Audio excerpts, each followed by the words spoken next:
Hello anime fans, तो कैसे हैं आप सब। वापस आ गया हूँ मैं, आपका अपना bad S spy x family की मांगा के एक्सप्लेनेशन के साथ। आज की वीडियो में हम चैप्टर 87 और 88 को कवर करने वाले हैं। इससे पहले वाला चैप्टर ऑलरेडी चैनल पर है, डिस्क्रिप्शन में लिंक मिल जाएगी, जाके देख लेना। और आज का चैप्टर बहुत ही ज्यादा मजेदार होने वाला है, क्योंकि हमारी आन्या कुछ ऐसा करती है जिससे डेमन बिल्कुल ही शर्म से लाल हो जाता है। तो बिना टाइम वेस्ट किए चलिए शुरू करते हैं इस वीडियो को। शुरुआत में हम देखते हैं कि फियोना हॉस्पिटल में एडमिट होती है, क्योंकि उसके हाथ और पैर दोनों पूरी तरीके से टूटे हुए होते हैं। एंड हम देखते हैं कि उससे मिलने के लिए डायरेक्ट गोरी आ जाते हैं। ये फियोना से उसका हालचाल पूछते हुए कहते हैं, मैंने सुना था कि तुम सीढ़ियों से गिर गई हो। और ये कहता है, भले ही तुम दुनिया की सबसे बड़ी बेवकूफ क्यों ना हो, लेकिन तुम बहुत ही ज्यादा प्यारी हो। ये सुन के फियोना उसके मुंह पर बोल देती है, मैं तो ठीक हूँ, तुम बस यहाँ से दफा हो जाओ। ये सुन के गोरी का चेहरा बिल्कुल उतर जाता है। वो कहता है, मैंने तुम्हारे लिए VIP रूम बुक किया और तुम मुझसे ऐसी बात कर रही हो। फियोना कहती है, अच्छा अच्छा thank you, now get out. मतलब यहाँ पर फियोना डायरेक्टर को बिल्कुल भी भाव नहीं देती, और ये देख कर डायरेक्टर की रोंदी सी शकल हो जाती है। तभी पीछे से एक नर्स आ जाती है, जो कि डायरेक्टर को यहाँ से जाने के लिए कहती है और धक्के मार के उसे बाहर निकालने लगती है। बट डायरेक्टर कहता है, मुझे याद आ गया, मैं तो यहाँ तुम्हें ये देने के लिए आया था। इसके बाद डायरेक्टर उसे वो VIP फाइल देता है और कहता है, इसमें VIP पेशेंट्स की इन्फॉर्मेशन है जिन्हें डॉक्टर फौजा देख रहे हैं, इसलिए ये फाइल उन्हें दे देना। फियोना कहती है, तुम तो डायरेक्ट भी उन्हें दे सकते थे ना, मुझे क्यों दे रहे हो। ये सुन के डायरेक्टर सोचता है, मुझे उस आदमी से बात करने में भी चिढ़ मचती है, और साथ में मुझे इससे मिलने का बहाना भी तो चाहिए था ना। लेकिन वो कहता है, आज वो छुट्टी पर है, इसलिए ये फाइल मैं तुम्हें दे रहा हूँ। इसके बाद नर्स उसे धक्के मार के बाहर निकाल देती है और कहती है, ये कोई बहाना नहीं होता एक मरीज को परेशान करने का। और डायरेक्टर भी वहां से रोते हुए चला जाता है। इसके बाद हमें पता चलता है कि ये नर्स और कोई नहीं, सिल्विया है। फियोना उससे पूछती है, तो मैं आखिर यहाँ कर क्या रही हो। सिल्विया कहती है, ये कोई तरीका होता है अपने बड़ों से ऐसे बात करने का, जो कि तुम्हें देखने के लिए आए हैं। फियोना उससे पूछती है, यहाँ पर माइक वगैरह तो नहीं है। सिल्विया कहती है, मैंने चेक कर लिया है और मुझे ऐसा कुछ भी नहीं मिला। इसके बाद सिल्विया वो VIP फाइल्स को देखने लगती है और कहती है, लगता है हमारा हॉस्पिटल वाला मिशन एकदम सही चल रहा है। फियोना कहती है, अगर तुम्हें यहाँ कोई काम धंधा नहीं है तो यहाँ से दफा हो जाओ। ये सुन के सिल्विया चिढ़ जाती है, उसे मुक्का मारने की कोशिश करती है। वो गुस्से में कहती है, मैं यहाँ पर इसलिए हूँ क्योंकि मैं तुम्हारी जगह पर काम कर रही हूँ, तुम्हें पता भी हमारे पास ऐसे काम करने के लिए और लोग नहीं है। फियोना ये सुन के कहती है, मुझे दर्द हो रहा है, अभी रुक जाओ वरना मैं नर्स को बुला दूंगी। सिल्विया खुश होते हुए कहती है, और साथ में मैं ये यूनिफॉर्म भी पहनना चाहती थी। ये सुन के फियोना कहती है, प्लीज सीरियस होकर काम करिए। इसके बाद सिल्विया उसे उसकी मेडिकल रिपोर्ट देती है और कहती है, तुम्हारी बहुत सी हड्डियां टूट चुकी हैं, बट वो एकदम साफ तरीके से टूटी हैं, मतलब ज्यादा नुकसान नहीं हुआ है। सिल्विया कहती है, वैसे तो ये अच्छी बात है, तुम डिस्चार्ज होकर सीधा काम पर आ सकती हो। फियोना सोचती है, यॉर से बदला लेने के लिए जो मैंने ट्रेनिंग की थी, क्या उसकी वजह से मुझे ये इंजरी आई। सिल्विया उसे परेशान देखकर उससे कहती है, तुमने व्हीलर को पकड़ के बहुत अच्छा काम किया, मैं जानती हूँ कि ये तुम्हारी ड्यूटी थी, पर ये बहुत ज्यादा खतरनाक भी था। सिल्विया प्यार से उसके सर पर हाथ फेरने लगती है और कहती है, बस मिशन के लिए ज्यादा आगे मत बढ़ जाया करो, मेरी जूनियर होने के नाते मैं नहीं चाहती कि तुम्हारे साथ कुछ भी बुरा हो। वेल ये सुन के फियोना काफी शौक होती है, लेकिन वो कहती है, तुम मेरी चिंता इसलिए कर रही हो क्योंकि मैं तुम्हारा काम परफेक्टली करती हूँ। सिल्विया कहती है, वेल मैं इस बात से इनकार तो नहीं कर सकती,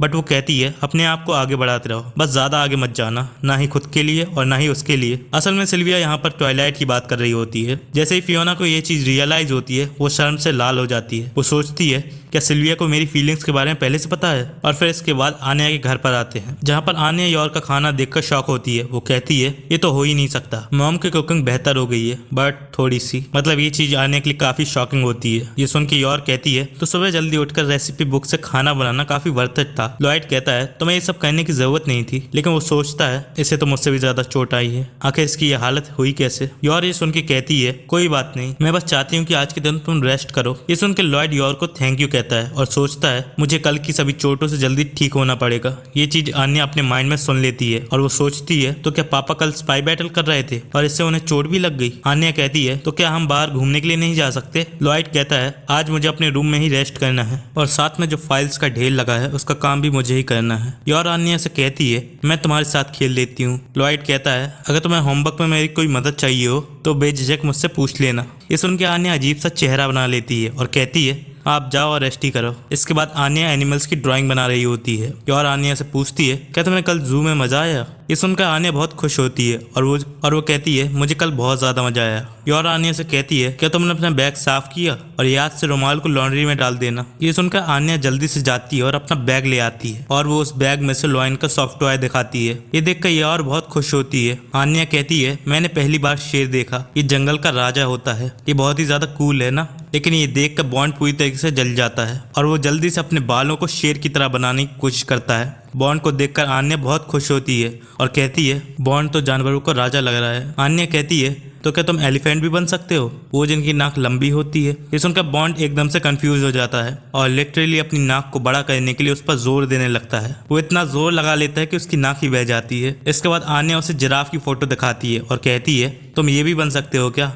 जिनकी गर्दन एकदम लंबी होती है। बॉन्ड भी जिराफ बनने की कोशिश करने लगता है। ये देखकर योर आन्या को ये करने के लिए मना करती है। वो कहती है इससे बॉन्ड को चोट लग सकती है। लेकिन तभी योर के दिमाग में एक आइडिया आता है। वो कहती है हम इसके पैर और गर्दन को पानी से भिंगा देते हैं जिससे ये जिराफ जैसा पतला दिखने लगेगा। इसके बाद वो लोग बॉन्ड के पैर और उसकी गर्दन को पानी से भिंगा देते हैं। आन्या उसे देखकर हैरान होती है और कहती है ये तो पहाड़ी बकरे जैसा लग रहा है। ये देखकर योर बॉन्ड से सॉरी बोलती है और दोबारा से उसके बालों को फिर से वैसा ही कर देती है। योर बॉन्ड को ब्रश करते हुए कहती है तुम जैसे हो वैसे ही ठीक लगते हो। आन्या उसे देखकर कहती है ये तो बहुत खुश लग रहा है। योर कहती है अब इसके बाल पहले से ज्यादा चमक रहे हैं। ये देखकर आन्या कहती है मुझे भी चमकना है। इसके बाद योर उसके बालों को भी ब्रश करने लगती है। आन्या खुश होकर पूछती है तो क्या अब मैं भी चमक रही हूँ। योर कहती है बिल्कुल, तुम बहुत ही ज्यादा क्यूट लग रही हो। तभी वहां पर फ्रैंकी आ जाता है। वो कहता है ये लो लॉयड, जो तुमने सामान मंगाया था वो मैं लेके आ गया हूँ। आन्या उसे अपने बाल दिखाने लगती है और कहती है देखो मैं कितनी चमक रही हूँ। योर फ्रैंकी को हेलो बोलती है और फ्रैंकी कहता है लॉयड ने तो मुझे अपना डिलीवरी बॉय समझ रखा है, जब देखो सामान ही मंगाता रहता है। तभी आन्या योर से कहती है चलो इसके बाल भी चमका देते हैं। फ्रैंकी ये सुनकर डर जाता है। वो कहता है आखिर तुम क्या करने की सोच रही हो। योर कहती है हम ऐसा नहीं कर सकते, बिना फ्रैंकी के इन बालों को कोई भी उसे पहचान नहीं पाएगा।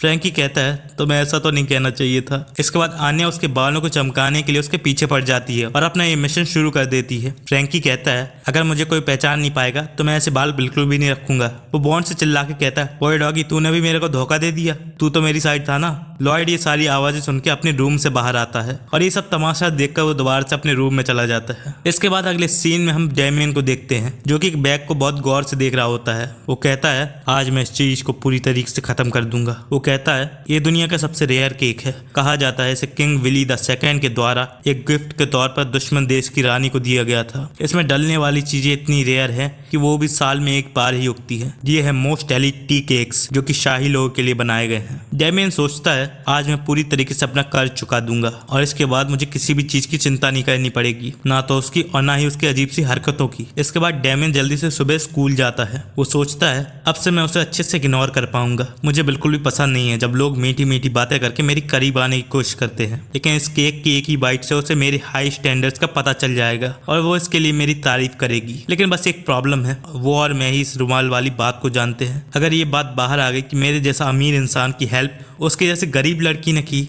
तब तो मेरा डेस्मंड नेम खराब हो जाएगा। इसलिए डैमियन सोचता है उससे क्लास के पहले ही अकेले में मिल लेता हूँ और उसे केक्स भी दे दूंगा, लेकिन इस बारे में किसी को भी पता नहीं चलना चाहिए। वेल तुम लोग देख ही सकते हो कि डैमियन के मन में आन्या की क्या पिक्चर है और तुम लोग आन्या के मन में डैमियन की पिक्चर तो जानते ही हो। वो लिटरली उसको कार्टून समझती है। इसके बाद डैमियन छुपते हुए आन्या को ढूंढ लेता है और उसे वो केक्स देने के लिए आगे बढ़ता है, पर तभी पीछे से उसे उसके दोस्त बुला लेते हैं। वो कहते हैं बॉस आप वहाँ क्या कर रहे हो, आप बिना बताए हमें अकेला छोड़ गए। इसके बाद बैकी भी आ जाती है। डैमियन सोचता है अरे यार यहाँ तो बहुत सारे लोग आ गए हैं। डैमियन अपने फ्रेंड्स को हाय बोलता है और उनसे पूछता है तुम लोग कैसे हो। बैकी कहती है बीच रास्ते पर बात करना बंद करो। डैमियन सोचता है मैं बेवकूफ था जो मैंने ये सोचा कि उसे क्लास के पहले ही केक दे दूंगा। इसके बाद डैमियन के फ्रेंड्स उस बैग को देख लेते हैं और वो कहते हैं वो बैग हमें दे दो बॉस, आपके लिए वो बैग हम उठा लेंगे। लेकिन डैमियन उनसे बैग छुपाने लगता है और कहता है मेरे पास कुछ नहीं है। उसके फ्रेंड्स कहते हैं कैसी बात कर रहे हो बॉस, वो साफ साफ दिख रहा है, क्या वो इतना कीमती है कि तुम हम पर भरोसा भी नहीं कर सकते। लेकिन डैमियन गुस्से में कहता है ये मेरा नहीं है, ये किसी और के लिए है। वो सोचता है अगर इन्हें पता चल गया कि इसमें टी केक्स हैं तो मेरा तो बैंड बज जाएगा। इस चीज को आन्या सुन लेती है और वो कहती है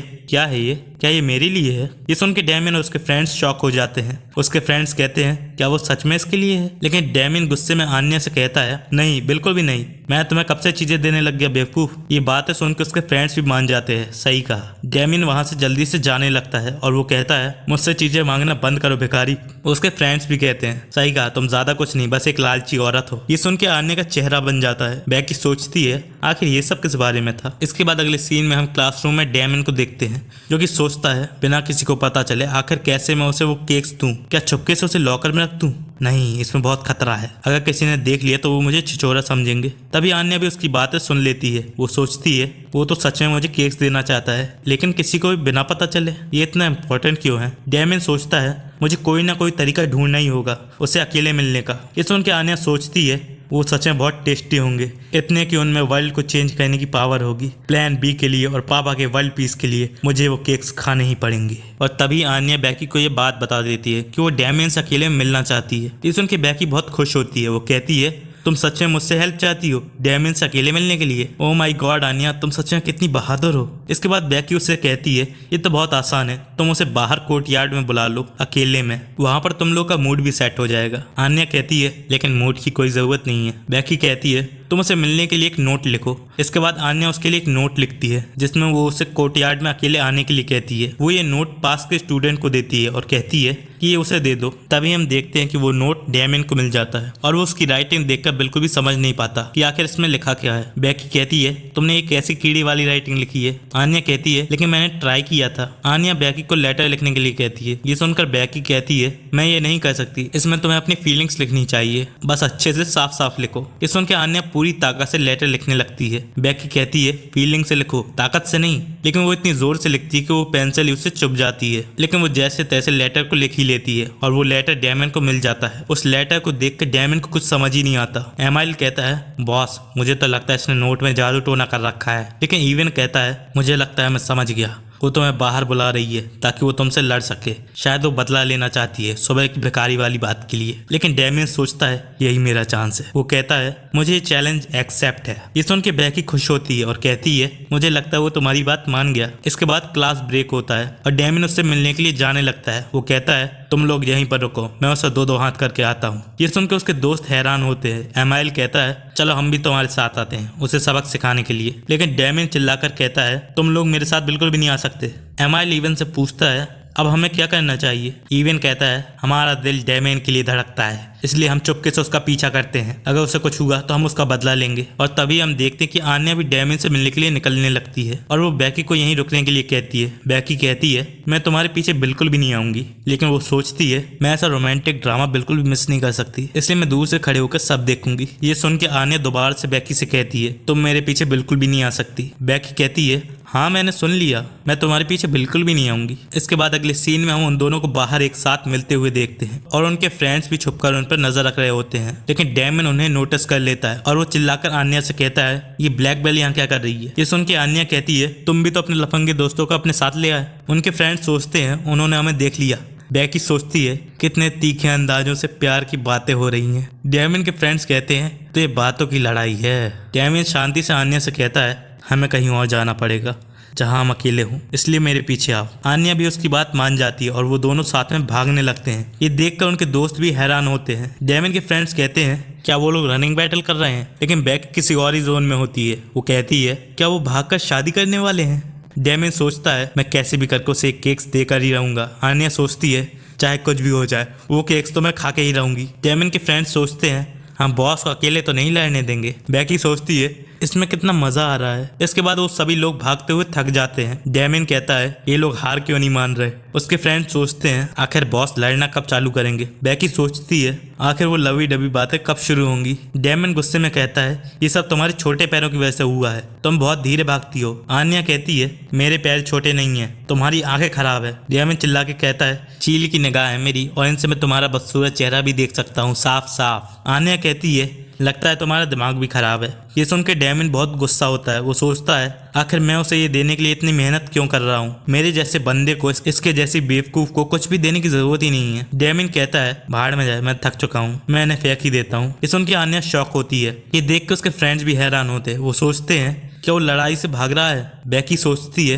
क्या उसने आन्या को रिजेक्ट कर दिया। और तभी हम इस मजेदार सीन को देखते हैं जिसमें आन्या उसे रोकने के लिए उसके हाथ को जोर से पकड़ लेती है और कहती है मैं बिल्कुल भी नहीं चाहती कि तुम यहाँ से जाओ। ये सुन के डैमियन पूरी तरीके से शर्म से लाल हो जाता है। ये देखकर बैकी भी सोचती है ऐसे ही आन्या लगी रहो। लेकिन डैमियन के फ्रेंड्स सोचते हैं ये कैसी घटिया चाल है, वो उस पर पीछे से हमला कर रही है। डैमियन चिल्ला के कहता है ये तुम क्या कर रही हो, क्या तुम सच में मुझसे लड़ना चाहती हो। ये सुन के आन्या कहती है मैं तुमसे लड़ना नहीं चाहती, मैं बस तुम्हारी दोस्त बनना चाहती हूँ। हूँ उन केक्स के लिए। ये सुन के डैमिन और शर्मा जाता है और वो देखता है कि उसके फ्रेंड्स भी वहाँ से जा चुके हैं, इसलिए वो सोचता है बस यही मेरा चांस है। वो आन्या से कहता है मेरी बात सुनो, मैं तुम्हें कुछ देना चाहता हूँ, इसे गलत तरीके से मत लेना। मैं तुम्हें ये इसलिए नहीं दे रहा क्योंकि मैं तुम्हारा दोस्त बनना चाहता हूँ, मैं बस रुमाल वाली बात के लिए अपना कर्ज चुका रहा हूँ। लेकिन तभी वहाँ पर प्रोफेसर हैंडरसन आ जाते हैं। उन्हें देखकर वो दोनों चौंक जाते हैं। हैंडरसन कहते हैं तुम दोनों यहाँ आखिर कर क्या रहे हो? वार्निंग बेल पहले ही बज चुकी है और ये बात तुम लोगों पर भी लागू होती है। उनके फ्रेंड्स सोचते हैं उन्होंने हमें देख लिया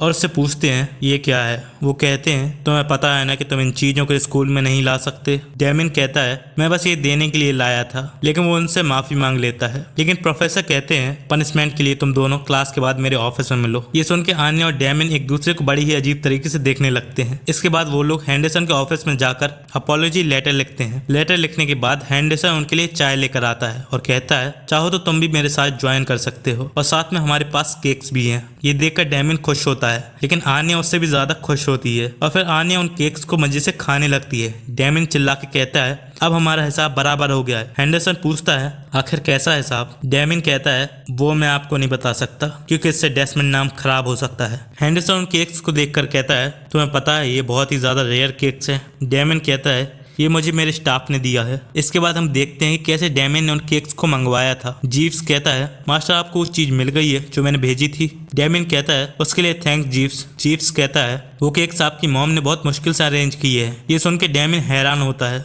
जीव्स कहता है वो कह रही थी शायद इससे आप और लेडी फौज पास आ पाएंगे। ये सुन के डैमिन शर्म से लाल हो जाता है। वो कहता है आखिर इस बारे में मॉम को कैसे पता चला? कहीं तुमने उनसे कुछ कहा तो नहीं था? जीव्स कहता है मुझे तो ऐसा नहीं लगता, लेकिन आपकी मॉम इस बात से बहुत खुश थी। तभी आन्या खुश होकर कहती है तो क्या आप केक्स के बाद हम दोस्त बन सकते हैं? वो सोचती है मैं फ्रेंडशिप बैटल बिल्कुल भी नहीं हारना चाहती। ये सुन के डैमिन शर्माते हुए उससे पूछता है अगर तुम मुझसे लड़ना नहीं चाहती थी तो फिर तुमने मुझे अकेले में क्यों बुलाया? और तभी डैमिन को आन्या के दोस्त बनने वाली बात याद आती है। इसे सोचकर आन्या और डैमिन दोनों ही बहुत शर्मा जाते हैं। आन्या कहती है कि फ्रेंड वाली बात को भूल जाते हैं। डैमिन गुस्से में चिल्लाकर कहता है जब तक मैं तुम्हें मना नहीं कर देता तब तक तुम इस बात को वापस नहीं ले सकती। आन्या कहती है ये अपना रुमाल नहीं लाया था और हैंडरसन उन दोनों को शांत रहने के लिए कहता है और इसी के साथ ये चैप्टर यहाँ पर एंड हो जाता है। तो दोस्तों ये था स्पाई एक्स मांगा का हिंदी एक्सप्लेनेशन। इस पर भी मैं सेम ही एम रखता हूँ 500 लाइक्स और 50 कमेंट्स का।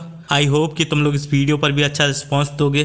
वेल अगर एम पूरा ना भी हुआ तब भी मैं इसका अगला पार्ट जल्दी लेकर आऊँगा। तो चलिए मिलते हैं आप लोगों से अगले वीडियो में।